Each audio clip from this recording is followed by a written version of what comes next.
Hey, I'm Bob, totally blind since birth into Star Wars.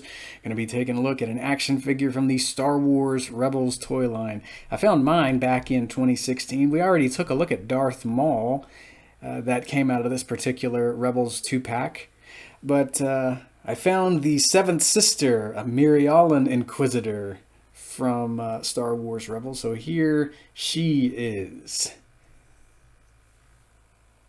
So she does have a removable mask, and we'll take a look at her face in just a sec. I figured I'd try and show her with her mask on.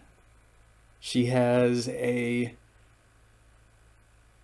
double-edged lightsaber, and now it would spin in the show, but this is a stationary lightsaber.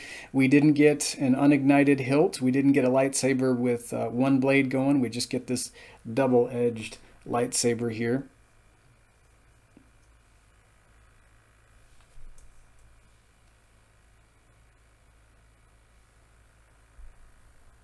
Raise her up a little bit here. So I think I'm lowering her. Okay. Do a little bit of rotation with her here. She was voiced by Sarah Michelle Gellar in Rebels. One of my favorite characters. I wish she'd gotten more screen time than she did. But alas, it was not to be with this Jedi killer here. Gotta love the bad guys. Sorry, but I really do. And let's see here. We're going to take the mask off. I wish they'd given her more accessories. She doesn't really hold her lightsaber that well either. Her arms are very, very, very rubbery, so it doesn't really stay in that hand. I'd like an updated vintage collection action figure, maybe a live action representation of this character. I mean, the Rebels figure is okay, but I would have loved some more accessories with her. Different ways of displaying her lightsaber, ignited, unignited, some more articulation other than just 5 points. But I mean, she's all right. I think her arms are very, very rubbery, so much so that they kind of catch when you move them up. But I mean, her joints are tight, so certainly not complaining there. I think some folks say that her face looks painted on. I think I read somewhere that someone had said that her lips look painted on. I don't know. Cool action figure, though. There she is without her helmet. Her mask, I should say. She's still got the helmet on.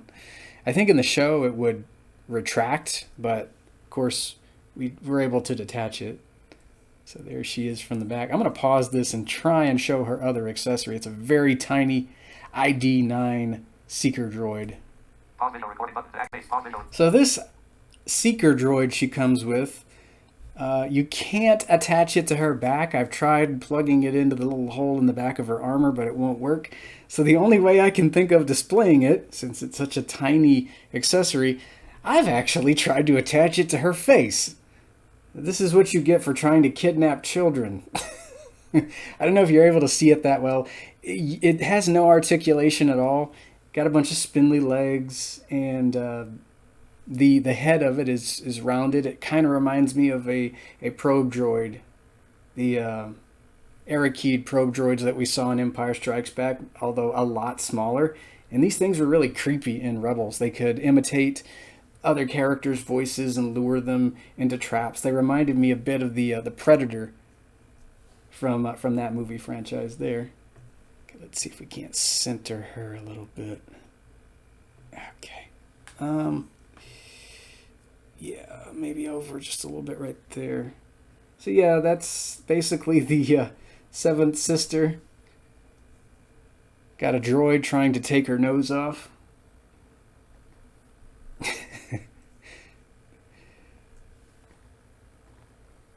I tried attaching it to her arm, but it won't sit on there or anything. Neat little accessory, though.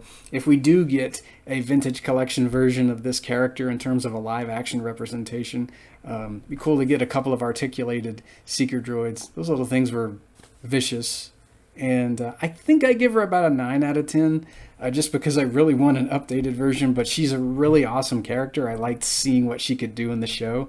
And she saw a lot of action in terms of Rebels. So I'd love an updated version of her, like a version with all the bells and whistles with different lightsabers, Seeker droids, different hands, things like that. Just a really cool character. She's actually one of my favorite villains from Rebels. Really like her a lot.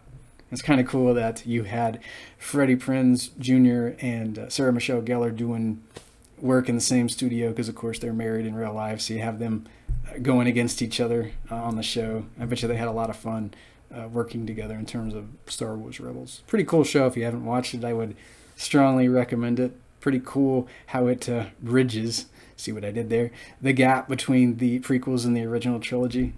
Fun little show. Anywho, I'll hear you guys in the next Star Wars figure review. May the Force be with you and have a great day.